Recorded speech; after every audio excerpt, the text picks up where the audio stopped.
آج جو بات میں کرنے جا رہا ہوں وہ صرف حیران کن نہیں بلکہ ہر پاکستانی کے لیے شرمناک ہے۔ یہ ایسی حقیقت ہے جس پر سب خاموش۔ پاکستان میں جہاں شراب مکمل طور پر حرام ہے، جہاں شراب کا لفظ سن کر مذہبی غیرت جاگ جاتی ہے، وہی پاکستان دنیا کی شراب کی انڈسٹری کو خام مال فراہم کرنے والے 10 بڑے ممالک میں شامل ہوتا ہے۔ 2025 کی تحقیقاتی رپورٹ کے مطابق گنے سے حاصل شدہ مولیسس سے ایتھینول بنانے والا دوسرا بڑا ملک بن چکا ہے۔ اسلامی ریاست دنیا کی شراب بنانے والی فیکٹریوں کو خام مال دے رہی ہے۔ یہی ایتھینول شراب میں تبدیل ہو کر پاکستانی اشرافیہ کے گھروں میں پی جاتی ہے اور دنیا کے بہت سارے ممالک کے شراب خانوں، کلبوں اور جوئے خانوں میں استعمال ہوتی ہے۔ اس مکروہ اور ناپاک کاروبار سے اربوں ڈالرز کون بنا رہا ہے؟ میں نام نہیں لیتا، پاکستانیوں کو خود تھوڑی محنت اور ریسرچ کرنی چاہیے۔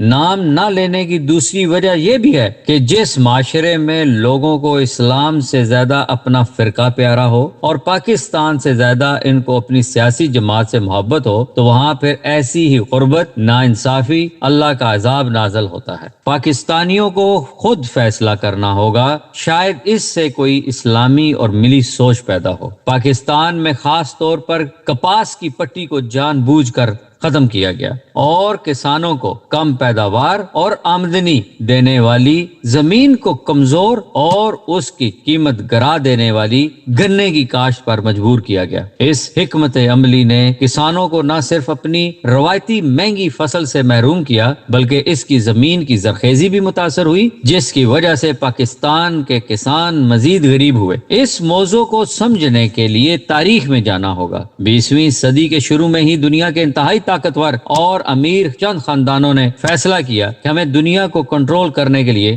2 بڑے بزنس ہاؤسز بنانے ہوں گے۔ اول ملٹری انڈسٹریل کمپلیکس اور دوم medical industrial complex. Military industrial complex کو کامیاب کرنے کے لیے انہوں نے دنیا میں جنگیں کروائیں اور کروا رہے ہیں۔ میڈیکل انڈسٹریل کمپلیکس کے لیے بیمار لوگ اور بیماری عام کرنا مقصود تھا۔ ان کا نعرہ اور عقیدہ ہے create a problem give a solution. شراب معاشرے کو بیمار اور ذہنوں کو کمزور اور سوچنے کی صلاحیت ختم کر دیتی ہے۔ اسی وجہ سے کووڈ-19 یا کرونا کے وقت دنیا میں ہر شے مہنگی ہوئی لیکن شراب کو سستا کیا گیا۔ سمجھدار اور پڑھا لکھا زمیندار اور کسان کبھی بھی وہ کاشت نہیں کرے گا جو اس کی زمین کو کمزور اور پر ایکڑ ییلڈ یا پیداوار کم دیتی ہو۔